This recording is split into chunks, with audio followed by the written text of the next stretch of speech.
అందరికీ నమస్కారం. 24/7 news TV ప్రేక్షకులకు స్వాగతం. నేను మీ శాన్వి. మన తెలుగు వాళ్ళందరూ ప్రత్యేకంగా చేసుకునే పండుగల్లో ఒకటి అగ్రస్థానంలో ఉన్న పండుగ మన ఉగాది పండుగ. అలాగే మన తెలుగు నూతన సంవత్సరం ప్రారంభమయ్యేది కూడా ఈ ఉగాది నుంచే. మరి అలాంటి ఉగాది విశిష్టత ఏంటి అనేది తెలుసుకునే ప్రయత్నం చేద్దాం. మనతో పాటు ప్రముఖ జ్యోతిష్య శాస్త్ర నిపుణులు చేబిఎం కిరణ్ శర్మ గారు ఉన్నారు. ఆయనతో మాట్లాడి మరిన్ని విషయాలు తెలుసుకుందాం. నమస్తే గురుగారు. అఖండ లక్ష్మి ప్రాప్తి వస్తున్నాను. ఎలా ఉన్నారు గురుగారు? చాలా బాగున్నాను తల్లి, మీరు ఎలా ఉన్నారు? బాగున్నా గురుగారు. శుభం. గురుగారు, ఈ సంవత్సరం 2025 ఉగాది అసలు ఏ రోజు పడింది, అంటే ఎప్పుడు చేసుకోవాలి, ఈ తెలుగు నామ సంవత్సరం పేరేంటి, తిథి నక్షత్రం ఏ రోజు పడింది, అండ్ అలాగే ముఖ్యంగా అసలు ఉగాది పండుగ ఎందుకు జరుపుకుంటున్నాం గురుగారు? మంచి మాట. ఒకటి ముందుగా మనము మీరు అడిగిన లాస్ట్ ప్రశ్నకి ముందు సమాధానం చెప్పుకుందాం. ఉగాది పండుగ విశిష్టత ఏమిటి అని తెలుసుకునేటువంటి ప్రయత్నం చేద్దాం. ప్రకృతికి సంబంధించింది పండుగ. ఒకటి విషయం గుర్తుపెట్టుకోవాలి, సనాతన ధర్మంలో ప్రతి పండగ ప్రకృతికి సంబంధమైనటువంటి పండుగనే ఉంటుంది. అంటే ఇప్పుడు వచ్చేసి దీపావళికి పొల్యూషన్ పెంచుతున్నారు, సంక్రాంతికి ఇంకోటి చేస్తున్నారు, సో ఇలా రకరకాలుగా మాట్లాడుతున్నారు. ఒకటి ప్రకృతిని ప్రేమించేది కేవలం సనాతన ధర్మం మాత్రమే. ఇంకొక ధర్మం అనేది ప్రకృతిని ప్రేమించే అవకాశమే లేదు, అది ఇంపాసిబుల్. వారి వారి పండగ వైశిష్ట్యంలో కూడా అటువంటి లేదు. అంటే జంతువులను హింసించడం, అంటే హిందువులు లేరా అంటే సావాస దోషం వచ్చింది మరి. సో మనకి ఎప్పుడు కూడా భూతబలి అంటే దైవత్వాన్ని ప్రతి జీవిలో చూసేటువంటి తత్వం ఉంది. అప్పట్లో అనాదిగా తినేవాళ్ళంటే తక్కువ మంది తినేవాళ్ళు, ఏదో తక్కువ మంది మాత్రమే అటువంటి మాంసాహారం తినేవాళ్ళు తప్ప మాంసాహారం తినేవాళ్ళు లేరు అప్పుడు, ఏ కులంలో కూడా లేరు. సో సనాతన ధర్మంలో లేరు అసలు, ఏ తక్కువ మంది మాత్రమే అటువంటి, అది కూడా పండగలకి పబ్బాలకి ఏదో విశేషమైనటువంటి ప్రోగ్రామ్ తినేవాళ్ళు తప్ప అసలు ఇటువంటి పండగలకి అసలు ఎప్పుడు కూడా చూసారు. ఇప్పుడు అది సావాస దోషంతో అది పేటరేగిపోయి ప్రతి పండగకి మాంసం తినటువంటి భావన, ప్రతి ఆదివారం మాంసం తినే భావన ఏర్పడిపోయింది. అది ధర్మంలో లేదు. ఎందుకంటే ప్రకృతిని ప్రేమించే గుణం తత్వం ఇది. అంటే చెట్లని కాపాడమని చెప్పడం, నీరుని కాపాడమని చెప్పడం, ఆ గాలి కాలుష్యం లేకుండా చూడడం చెప్పడం, ఆకాశాన్ని జాగ్రత్త పడడం, ఓజోన్ పొర బొక్కబడింది అంటున్నారు. సో ఇలా ఇవన్నీ కూడా రక్షింపమని చెప్పేదే జ్యోతిశాస్త్రం, సనాతన ధర్మశాస్త్రంలో. అందుకనే హోమాల యజ్ఞాల వల్ల తప్పకుండా మీకు ఈ ఆకాశంలో వచ్చేటువంటి అనేక రంధ్రాలు వచ్చినాయని చెప్తున్నారు కదా, అటువంటి తత్వాన్ని కూడా, అటువంటి ప్రమాదాన్ని నివారించగలిగే అవకాశం ఈ హోమాలకే ఉంటుంది. అంటే ఈ ఆవు నెయ్యితో చేసినటువంటి హోమము, అంటే రావి చెట్టు మేడి చెట్లు చేసేటువంటి ఆ హోమాలతో వచ్చేటువంటి మేఘావృతం అంతా కూడా ఏదో ఓజోన్ పొర ఉందో ఓజోన్ పొరని రక్షించగలిగే తత్వం ఉంది మన హోమాలకి మాత్రమే. అటువంటి అందులో మీకు సందేహం లేదు. ఇది సైంటిఫిక్గా తొందరలో ప్రూవ్ అవుతుంది మీకు కూడా. ఇప్పుడు మేము కూడా ఉట్టిగానే కూర్చోవట్లా, మేము కూడా పరిశోధన చేస్తున్నాం కాబట్టి సమాధానం చెప్పగలిగే స్థాయి మాకు కూడా కావాలి. సరే, ఆ విషయం పక్కదారి పడుతుంది కాబట్టి ప్రకృతిని ప్రేమించేది ఉగాది పచ్చడి. ఉగాది అంటే యాక్చువల్ దాని పేరు యుగాది. అంటే ఒక్కొక్క యుగానికి, అంటే 4 యుగాల్లో ఒక్కొక్క యుగానికి స్టార్టింగ్ పాయింట్. సో ఇది మనకి 4,32,000 సంవత్సరాల కలియుగానికి ప్రారంభమైన రోజు యుగాది. ఈ యుగాది అనేది ఎప్పుడు వస్తుందంటే ఇందాక చెప్పుకున్నాం కదా, ప్రకృతితో వచ్చేటువంటిది.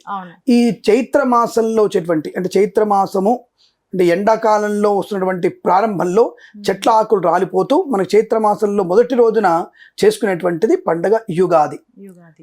యుగానికి ఆది ప్రారంభమైనటువంటి రోజు. అటువంటి యుగాదిని మనం జరుపుకుంటున్నాం.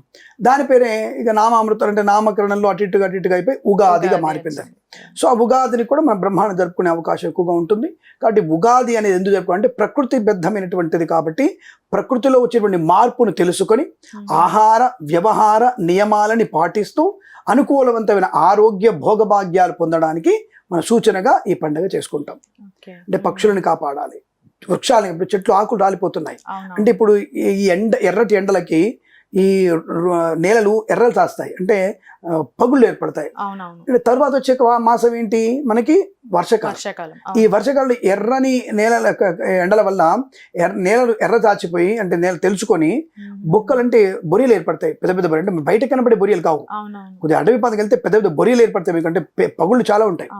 వర్షం అనేది ఆ పడ్డ తర్వాత ఆ బొరియలోకి వెళ్ళిపోతుంది, నీళ్ళు ఇంకుతుంది, భూమిలోకి నీళ్ళు ఇంకి ఔషధీకమైనటువంటి విత్తనాలు మొలకెత్తడానికి అవకాశం ఉంటుంది. అంటే భూమి తనకు తానుగా ప్రకృతిగా విచ్చుకొని ప్రకృతిగా నీటితో మునిగిపోయి మనం పెట్టే విత్తనాలు మొలకెత్తడానికి అవకాశం. మరి అడవిలో ఎవరు పెడుతున్నారు మొక్కలు? అవి పెరుగుతున్నాయి. మరి వాటి వర్ష నీళ్ళు ఎవరు పెడుతున్నారు అడవిలోకి వెళ్ళి? ఇప్పుడు దట్టమైన మనకి అరణ్యం ఉన్నాయి కదా, ఇప్పుడు దండకారణ్యం ఉంది మనకి, ఎవరు నీళ్ళు పెడుతున్నారు అంటే ఆ ప్రకృతి విచ్చుకొని ఎర్ర నేలలోకి నీళ్ళు ఇంకడానికి ఏర్పాటు చేసుకొని నిండిపోయిన తర్వాత ఆ వృక్షాల దగ్గరికి, అంటే ఆ నేల దగ్గరికి వచ్చి వృక్షాలకి నీరు అందిస్తుంది. ఇది ప్రకృతి తత్వం. కాబట్టి ఈ ఉగాది రోజున అటువంటి వృక్షాలని పూజించాలి, పక్షులను పూజించాలి, పశువుని పూజించాలి. అలాగే భగవంతుని ఆరాధన చేయాలటువంటి తత్వమే ఉగాది తత్వం. దానికి గుర్తుగా మనకి ఈ యొక్క శరీరానికి మన యొక్క లోక వ్యవహారాల్లోకి ఆ పండుగ ఎలా మనం స్వీకరించామంటే షడ్రుచులు అనేటువంటి వ్యక్తిత్వాన్ని, అంటే సమాజంలో మంచి చెడు అన్నీ ఉంటాయి కాబట్టి వాటిని స్వీకరించగలిగే శక్తి ఉండడం కోసం అనేది మనం తీపి, పులుపు, పంచదార, రసం, తర్వాత మనకి మామిడికాయలు, వేప పువ్వు, ఈ మనకి చింతపండు, లేదా మన తర్వాత మనకి జీలకర్ర లాంటిది ఔషధి గుణాలు, ఇవన్నీ వేసి మనం ఒగరు అంటారు. ఈ 6 రుచుల సమ్మేళనంతో షడ్రుచుల సమ్మేళనాన్ని ఈ మనలో ఉన్నటువంటి అరిషడ్ వర్గాన్ని నాశనం చేసుకోమని చెప్పడం. కామము, క్రోధము, మోహము, మదము, మత్సరము, లోభము, ఇవన్నిటిని కూడా మనము తగుపాళ్ళల్లో అంటే సమానంగా ఉండాలి, లోభంతో ఉండాలి. నీ భార్య పిల్లల కోసం కష్టపడే తత్వము, డబ్బుల్ని నీ భార్య పిల్లలకి ఖర్చు పెట్టగలిగే లోభత్వం ఉండాలి. లోభం అంటే అది ఉండాలి తప్ప నీకు కూడా తినకుండాటువంటి లోభత్వం పనికిరాదు. గురుగారు, అండ్ అలాగే ఏదైతే ఉగాది పచ్చడి చేసుకుంటామో షడ్రుచులు కలిసి ఉంటాయి కదా, ముందు మనకి ఏ రుచి అయితే తగులుతుందో సంవత్సరం మొత్తం అట్లానే ఉంటుంది. ఎలా కనిపెట్టగలుగుతాం ఏ రుచి అనేది? ముఖ్యంగా మనకి మనిషికి వచ్చేటువంటి రుచి తెలుసా మీకు? పులుపు వెంటనే మనిషికి అందుకుంటుంది. ప్రతి వ్యక్తికి వెంటనే ఆమ్లమైనటువంటి పదార్థం ముందు ఒంటికి వెళ్ళిపోతుంది, నోటికి వెళ్ళిపోతుంది. ఉప్పు తర్వాత వెళ్తుంది, తీపి 3వ స్థానం ఉంటుంది, వగరు వచ్చేసి నీకు 5వ స్థానంలో ఉంటుంది. ఇట్లా మరి దేని స్వీకరిస్తావు నువ్వు? సో పులిపే వస్తుంది, ప్రతి సంవత్సరం పులిపే తగులుతుంది. ప్రతి వ్యక్తికి షడ్రుచు తల్లి ఫస్ట్ పదార్థం పులుపుని ఎక్కువ స్వీకరిస్తుంది. ఈ విషయాన్ని గుర్తుపెట్టు. కాబట్టి ఇంకా పులుపు వచ్చింది కాబట్టి జీవితంతో పుల్లగా ఉంటుంది అనుకోలేం కదా. సో ఇవన్నీ కూడా ఏదో జస్ట్ ఉపమానాలకి అనుకుంటే ఉప్పును గ్రహించలేము, పులుపుతో ఉప్పును గ్రహించలేము మనం. ఉప్పు తీపి కలిగినటువంటి దాంట్లో అసలు ఉప్పును అసలు గ్రహించలేము మనం. కాబట్టి అందుకే దానికి 5th ప్రయారిటీ ఇచ్చారు తీపికి. కాబట్టి మీరు సైన్స్ ఇది కూడా మన శరీరానికి వెంటనే పులుపు తగలడం అంటే శరీర శీతోష్ణ స్థితి ఏర్పడుతుంది ఈ పులుపు వల్ల. కాబట్టి ఈ అరిషడ్ వర్గాలని జాగ్రత్త ఉంచుకోవడానికి షడ్రుచుల సమ్మేళనంతో మనం భాగం పెట్టుకోవాలి. ఇది ఆంతరంగికమైనది. ఇక అసలు భౌగోళిక స్థితి ఏమిటండి అని అంటే, కాలంలో వచ్చేటువంటి మార్పుకి, ఎండాకాలం వచ్చే మార్పుకి అనేక రకాల పురుగులు, అనేక రకాల బ్యాక్టీరియా ఉత్పన్నం అవుతూ ఉంటుంది. ఎందుకంటే నీళ్ళు ఉండవు కదా, నీళ్ళలో లోపల ఉన్నటువంటి పురుగులని కూడా బయటికి వచ్చేసి రోగ సంక్రమణ ప్రారంభమవుతుంది. ఆ టైంలో వర్షాలు పడినా ఈ రోగ సంక్రమణ ఇంకెక్కువ అవుతుంది. మొదటి వర్షానికి, తొలకరి వర్షానికి ఎక్కువ రోగాలు వస్తాయి. ఎర్ర ఎండకాలంలో కూడా రోగాలు ఎక్కువ వస్తుంటాయి. సో ఈ రకమైనటువంటి విషయాలలో, ఇటువంటి ఇబ్బందుల కారణంలో మనం ఈ పులుపుని, తీపిని, ఒగరు, చేదుని తిన్నందువలన రాబోయేటువంటి ఋతువులకి, కాలానికి మన శరీరము సమశీతోష్ణ స్థితి పొందుకుంటుంది. ఇంతటి అర్థం ఉంది ఉగాది పచ్చట్లో. ఏదో ఉగాది పచ్చడి చేశాడు అని కార్టూన్లు వేసుకొని జోకులు చెప్పుకోవడానికి కాదు. సో అది తినడం వల్ల శరీర సమశీతోష్ణ స్థితి వల్ల మంచి ఆరోగ్యవంతమైన లక్షణాన్ని పొందుకొని ఇది ఔషధంగా పనిచేస్తుంది. రాబోయేటువంటి కాలానికి సరిపోయేటువంటి చైతన్యాన్ని, శక్తిని కలిగించేది, రోగ నిరోధశక్తి కలిగించేది నా ఆయుర్వేద సంబంధించినటువంటి ఆరోగ్య సంబంధించిన ఉగాది పచ్చడి. కాబట్టి తప్పకుండా తమ పర భేదం లేకుండా, పిల్లలు పెద్దలనే భేదం లేకుండా, ఏ వ్యాధికి సంబంధం లేకుండా అందరూ దాన్ని హాయిగా స్వీకరించవచ్చు. ఒక గ్లాస్ తాగండి చాలు, తప్పకుండా మీకు అనుకూలంగా అంటే రాబోయేటువంటి కాలంలో ఆరోగ్యవంతమైన లక్షణాన్ని పొందుకోవడానికి అవకాశం ఉంటుంది. కాబట్టి ఉగాది పచ్చడి తినాలి. ఇది ప్రకృతికి, శరీరానికి, కాలానికి సంబంధించినటువంటి పండగ విశిష్టత. ఇది పండగ విశిష్టత. ఎప్పుడు జరుపుకోవాలి అసలు? ఈ పండగ ఎప్పుడు వచ్చిందంటే రకరకాల మంది చెప్తూ ఉంటారు. 30వ తేదీ రోజున మనకి ఈ పండగ వచ్చింది. అంటే మార్చి 30వ తేదీన ఉగాది పండుగ జరుపుకునే ప్రయత్నాన్ని చేయాలి. దాన్ని బట్టే మనకి ఆ రోజు ఉన్నటువంటి, అంటే ఆదివారం వచ్చింది మనకి, మార్చి 30వ తేదీ ఆదివారం వచ్చింది. కాబట్టి ఏ రోజున కనుక మనకి చైత్ర శుద్ధ పాడ్యం ఏర్పడుతుందో ఆ వారానికి సంబంధించినటువంటి గ్రహమే మనకి రాజుగా ఉంటాడు. ఏ రోజైనా సరే మీకు సంక్రాంతి, ఉగాది ఎప్పుడైతే వస్తుందో ఆ ఉగాది రోజున చైత్ర శుద్ధ పాడ్యం ఎప్పుడైందో ఆ పాడ్యం రోజున ఎవరు ఏ వారం కనుక జరిగిందో ఆ వారాధిపతిని రాజుగా పెట్టుకుంటాం. కాబట్టి మనకి ఈసారి రాజు రవి మహానుభావుడు వచ్చాడు. రవి భగవానుడే రాజుగా ఉన్నాడు. కాబట్టి లోకమంతా సుభిక్షంగా ఉండేటువంటి అవకాశాలు ఖచ్చితంగా ఉంటాయి. సో మంత్రిగా చంద్రుడు వచ్చేసాడు, సైన్యాధ్యక్షుడిగా మనకి శనీశ్వరుడు వచ్చాడు, అలాగే అర్ఘాధిపతిగా గురుడు. ఇలా మనకి ఆ యొక్క తత్వాన్ని మనం అంటే నవనాయక ఫలితం అంటారు. ఆ నాయకత్వ లక్షణాలతో క్యాబినెట్ అంటారు, దాని ఒక రకమైనటువంటి క్యాబినెట్. దాంతో మనకి ఈసారి వర్షాలన్నీ కూడా ఎలా ఉన్నాయంటే బ్రహ్మాండ వర్షాలు ఉన్నాయి. మేఘాధిపతి వారి గురుడు అయ్యాడు కాబట్టి తప్పకుండా మంచి వర్షాలు కురిసే అవకాశం ఉంటుంది. అయితే చాలా మందికి డౌట్ ఏంటంటే వర్షాలు వస్తాయంటే రారంటే, జ్యోతిష్కుడు ఎప్పుడైనా పంచాంగంలో చెప్పిన సమయంలో కాకుండా ఇంకో సమయంలో వర్షాలు వచ్చిన దాఖలాలు లేవు. అదే మీరు పేపర్లో తీసినట్టయితే 2024, 2023, 2022, 21 వరకు వెళ్ళండి. ఏ పేపర్లో తీయండి, ఈనాడు, ఆంధ్రపత్రిక, ఆంధ్రజ్యోతి, లేదా వార్తాపత్రిక ఏదైనా తీయండి. దాంట్లో మే నెలలో మీకు వచ్చినటువంటి వార్త ఏంటంటే మే 31కే మీకు ఋతుపవనాలు వచ్చేస్తున్నాయి, కేరళను తాకేశాయి.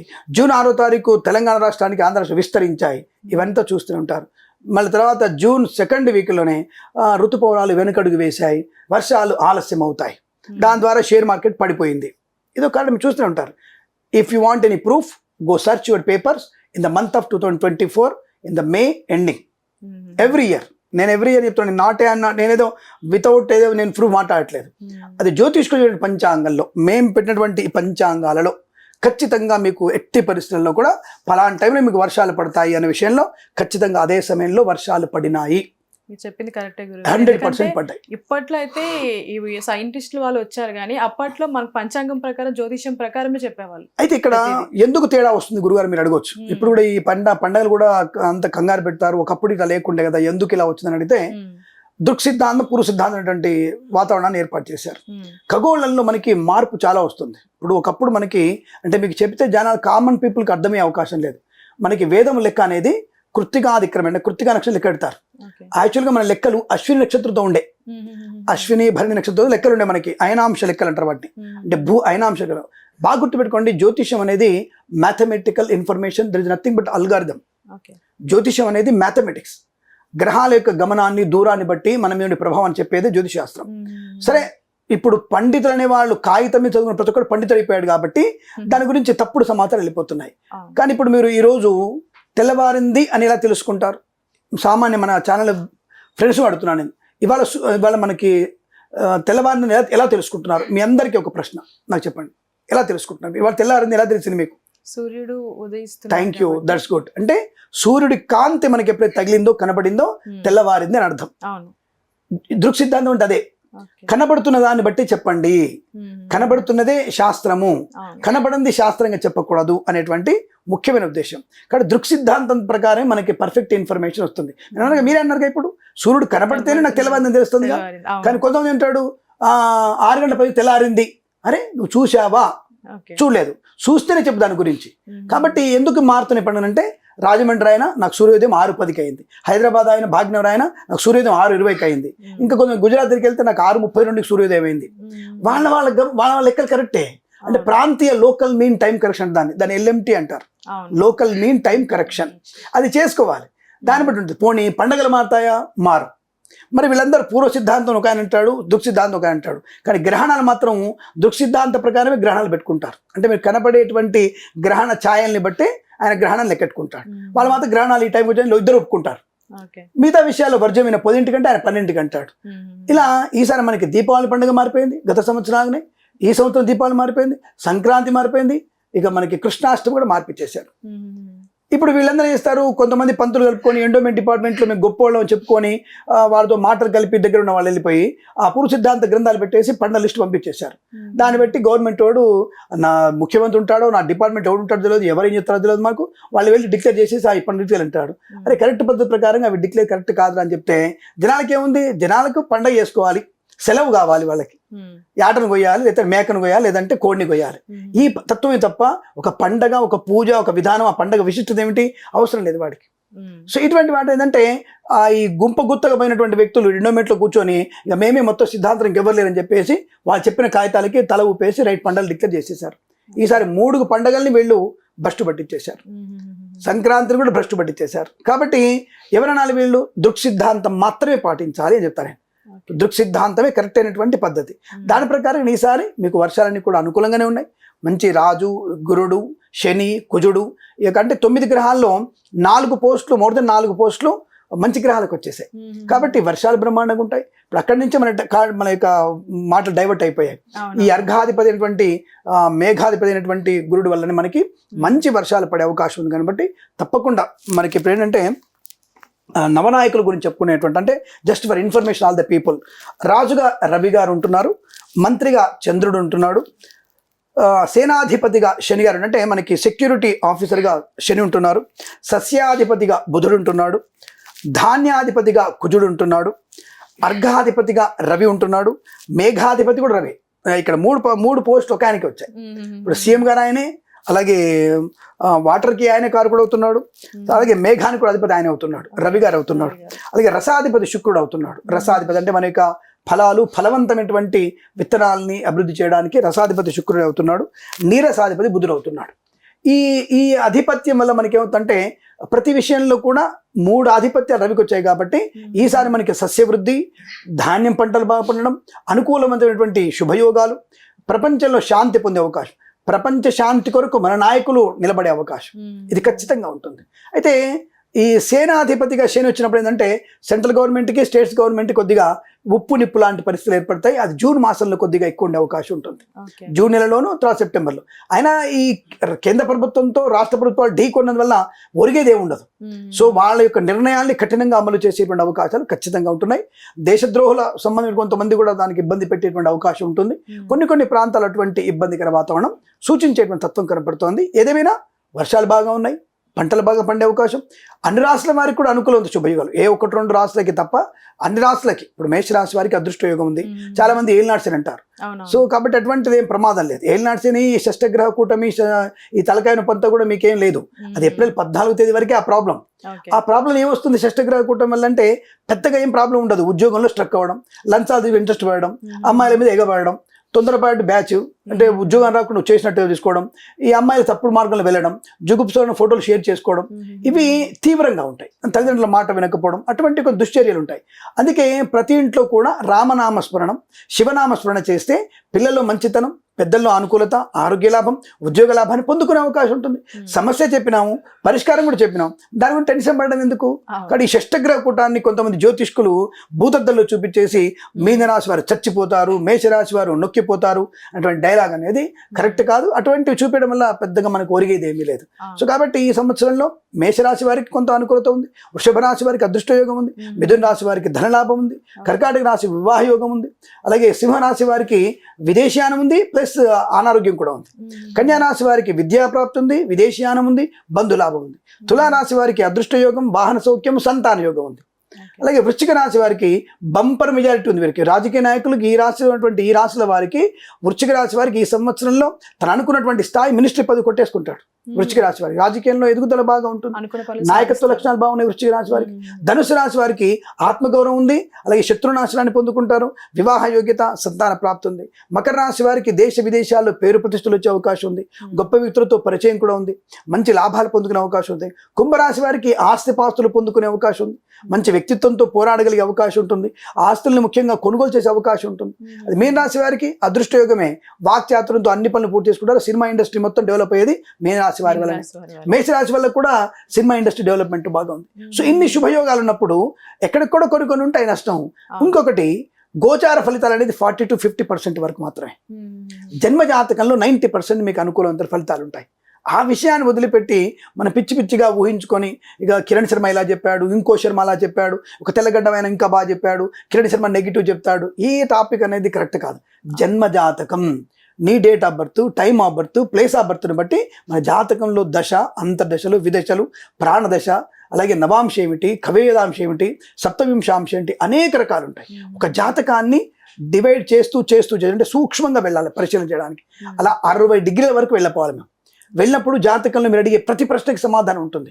ఇవాళ అంత ఓపికగా చూపించుకునే శక్తి జ్యోతిష్కుడు లేడు, చెప్పగలిగేటువంటి వ్యక్తి జ్యోతిష్కుడు లేడు, చెప్పించుకునేవాడు కూడా లేడు.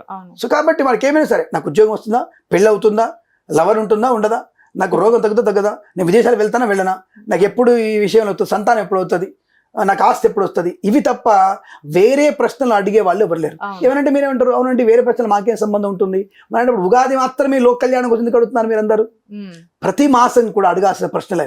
ఈ వారంలో ఇప్పుడు కొందరు రైతులు ఉంటారు, రైతు మా ఫోన్ చేసి అడుగుతారు, పంతులు గారు, అయ్యగారు ఈసారి పత్తి వేయొచ్చా, అయ్యగారు నేను కందులు వేస్తున్నా వేయొచ్చా, అయ్యగారు నేను శనక్కాయలు వేస్తున్నాను, పల్లీలు వేస్తున్నా వేయొచ్చా, ఇప్పటికీ అడుగుతారు మమ్మల్ని.